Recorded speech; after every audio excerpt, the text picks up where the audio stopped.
Pengadaan kendaraan dinas Gubernur Kalimantan Timur sebesar 8,5 miliar rupiah menjadi sorotan. Lanskap geografis wilayah Kaltim dan medan berat menuju pelosok digadang-gadang menjadi alasan mengapa Gubernur Kaltim perlu mobil dinas dengan spesifikasi tertentu untuk menunjang kegiatannya memantau permasalahan di daerah.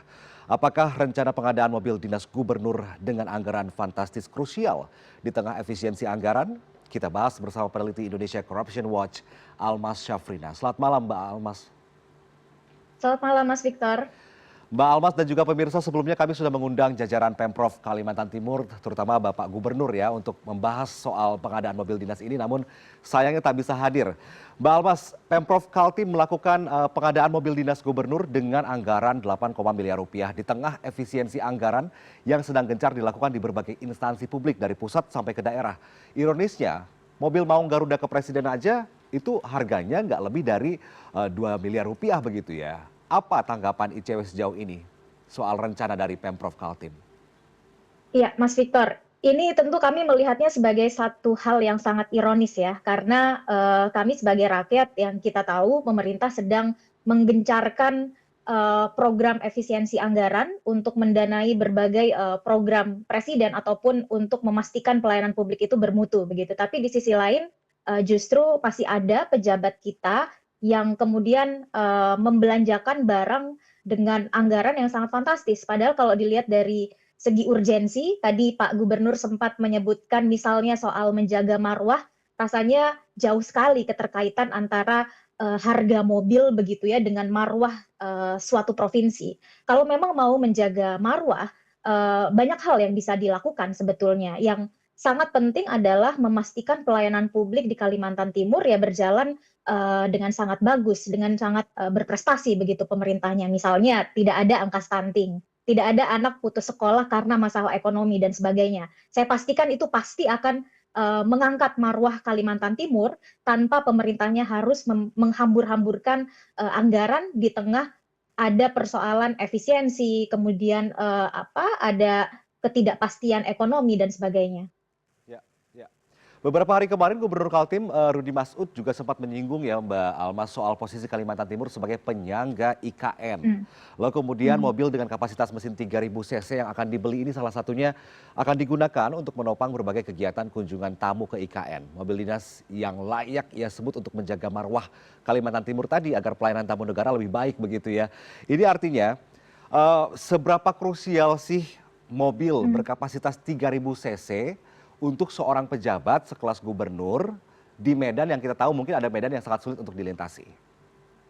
Iya, ya, seperti yang Mas Victor tadi sampaikan, sebetulnya Presiden saja tidak memakai mobil dengan anggaran sebesar 8,5 miliar begitu. Padahal kalau kita bicara jabatan ya nomor satu di negara ini adalah Presiden begitu. Sehingga memang rasanya alasan atau justifikasi yang disampaikan oleh Gubernur Kalimantan Timur ini sulit untuk diterima logika. Sebaliknya, ada banyak sekali persoalan yang bisa kita kupas, mulai dari misalnya terkait dengan etika begitu ya, tidak etis lagi-lagi di tengah tadi ya ada efisiensi anggaran yang berdampak langsung ke pelayanan publik, kemudian ada ketidakpastian ekonomi, ada banyak sekali masalah kesehatan, pendidikan dan sebagainya.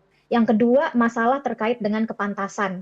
Tidak pantas rasanya seorang pejabat publik di tengah masalah tadi kemudian membelanjakan anggaran 8,5 miliar untuk belanja satu mobil. Ini belum pejabat-pejabat eselon 1, belum pejabat-pejabat strategis lain di Kalimantan Timur, baru satu begitu ya, baru satu mobil dinas. Masalah yang ketiga misalnya terkait dengan keteladanan. Nah, ini menimbulkan pertanyaan sebetulnya. Ketika pemerintah menghimbau masyarakat untuk hidup sederhana, untuk hidup prihatin di tengah masalah ekonomi dan sebagainya, tapi di sisi lain pejabat mencontohkan perilaku yang sebaliknya, ini tentu menjadi pertanyaan yang besar dari publik untuk pejabatnya. Padahal ini belanja yang menggunakan anggaran publik begitu.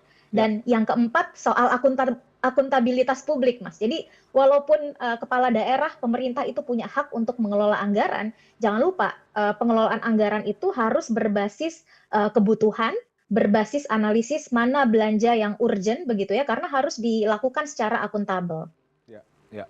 Mbak Almas, berdasarkan informasi yang kami himpun selama ini kunjungan Gubernur Kalimantan Timur menggunakan kendaraan pribadi. Diakui sejumlah daerah di wilayah Provinsi Kalimantan Timur medannya berat sehingga kegiatan Pak Gubernur ini terhambat akibat akses jalan yang sulit dilewati.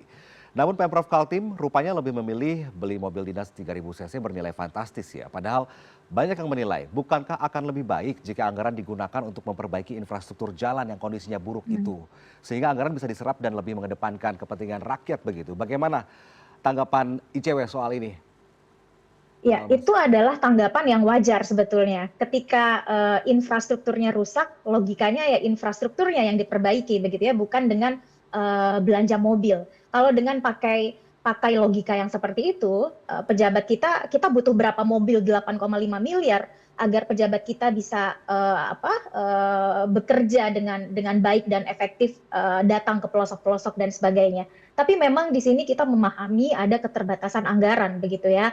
Anggaran 8,5 miliar misalnya ya tidak cukup untuk memperbaiki ke infrastruktur anggaran yang sangat rusak atau yang sangat menantang begitu ya. Ini perlu anggaran misalnya multi years dan sebagainya. Tapi tetap saja saya melihat tidak ada justifikasi atau pembenar ataupun alasan misalnya infrastruktur jalan yang rusak untuk membenarkan gubernur belanja mobil 8,5 miliar karena rasanya masih ada jenis kendaraan lain dengan harga yang lebih wajar dibandingkan dengan harga 8,5 miliar yang bisa memfasilitasi gubernur tetap bisa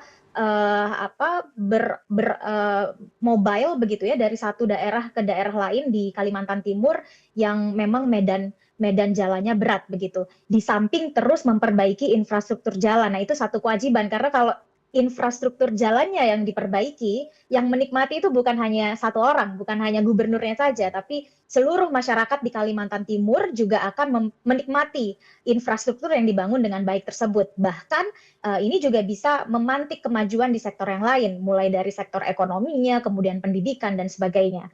Dan justru kalau tadi alasannya adalah untuk menjaga citra ketika ada kunjungan-kunjungan kenegaraan atau kunjungan dari provinsi lain dan sebagainya, saya rasa ya menjaga citra itu bukan hanya dengan mobil ya, justru yang dilihat adalah bagaimana infrastrukturnya, bagaimana sumber daya manusia dan sebagainya begitu. Akan percuma ketika misalnya ada kunjungan dari luar begitu ke Kalimantan Timur, gubernurnya pakai mobil yang luar biasa mewah, tetapi infrastruktur jalannya tidak bagus dan ketika dilihat data-data, misalnya data soal layanan kesehatan, layanan pendidikan, ketenaga kerjaan dan sebagainya masih jauh dari harapan. Nah, ini adalah satu hal yang saya rasa tidak make sense begitu argumentasi atau justifikasi yang disampaikan oleh gubernur.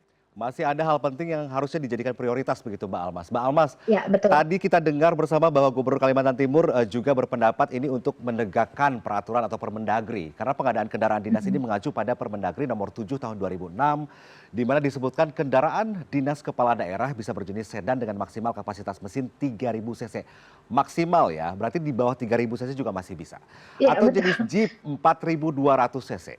Sampai saat ini mobil dinas gubernur dengan spesifikasi itu memang belum dibeli. Tapi kita tahu kendaraan berkapasitas mesin 3.000 cc biasa digunakan untuk SUV, mobil sport hingga mobil mewah. Bahkan ada yang menduga mobil yang dipilih adalah Range Rover Autobiography LWB yang di Jakarta ini standar harganya kisaran 7,5 miliar rupiah.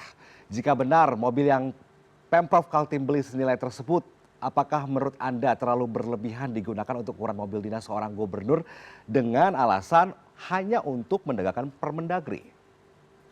Ya, tentu sangat berlebihan ya. Bahkan mungkin ini bisa dibilang bukan lagi mobil mewah, tapi bagi seorang pejabat publik ini bisa dikategorikan satu kendaraan dinas yang ultra mewah gitu. Dan kalau kita sandingkan tadi ya di berbagai persoalan, rasanya dari segi etika, kemudian kepantasan, keteladanan, akuntabilitas publik, ini sangat tidak bisa dibenarkan apabila memang Gubernur Kalimantan Timur belanja mobil dengan anggaran yang tadi disebutkan begitu.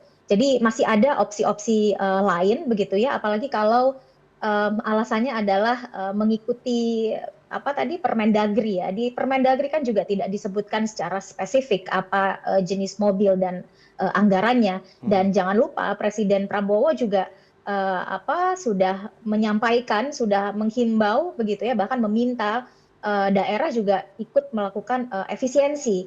Yang artinya yang diefisiensi ini bukan hanya anggaran-anggaran untuk kepentingan publik, tetapi juga fasilitas-fasilitas yang dinikmati oleh pejabat kita begitu. Sehingga rasanya ini selain bermasalah juga bertentangan dengan fokus atau kebijakan pemerintah itu sendiri. Oke, oke. Dan kita juga tahu bahwa di Permendagri ada aturan boleh menggunakan mobil dengan kapasitas mesin seperti itu, tapi sayang sekali tidak ada batasan harga yang bisa digunakan oleh setiap Iya, kepala betul. daerah ya. Itu yang masih harus diperbaiki pemerintah Iya. supaya tidak ada lagi ladang orang-orang untuk korupsi begitu ya. Terima kasih Mbak Almas sudah bergabung bersama kami di CNN Indonesia Prime News. Sehat selalu Mbak Almas, selamat malam.